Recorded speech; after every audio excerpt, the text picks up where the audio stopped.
Did they really think that people weren't going to watch this video? Did they really think that they were just going to be able to put out this BS statement claiming that, quote, the footage confirmed that from the time Epstein was locked in a cell around 10:40 p.m. on August 9th, 2019 until about 6:30 a.m. the next morning, nobody entered any of the tiers of the SHU? Did they really think that we're just going to take their word for it and not look? Well, guess what? I watched it all 11 hours, and let's just say they really do think that we're all idiots.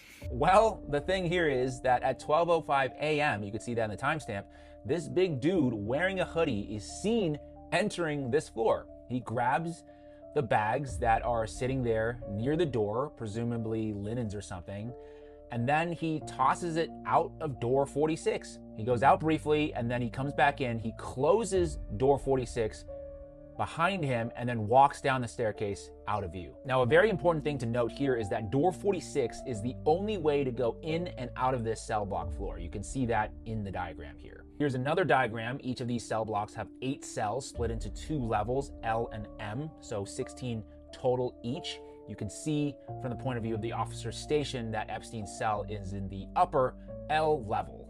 But once again, I have to pull up the screenshot to show that that area that we were just looking at is almost completely obstructed from view. You can see maybe the little teeth that is in the staircase going up to the L level. So really anyone could have gone up and down that staircase without being seen by this camera. So the claim that this footage can conclusively prove anything is sort of laughable already, but let's keep going. At 3:15 a.m., a female officer goes out of door 46 and then comes back in at 3:17.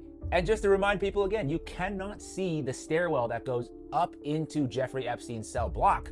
But what we do know for sure now is that there are people coming and going throughout the night in and out of this floor. Then there's this craziness where 1 full minute of footage is just missing. It goes from 11:58:58 to 12:01:01. And you can even see the video frame change. Right there, 11:58:58, 12:01:01. And then something else that's kind of odd here in this moment is that some sort of editing software menu pops up in that upper right-hand corner. Finally, this is near the end of the video, allegedly capturing the moment at around 6:30 a.m. when officers realized that Epstein had quote-unquote killed himself. The footage is sort of blurry, but you can kind of make out that there's a lot of commotion and movement and discussion in the background there. I'm sure they're trying to figure out what the hell is going on. So yeah, they're not even hiding it anymore at this point. This whole thing was a ruse by the Trump administration to pretend that they were taking on the deep state when in fact, they are the deep state.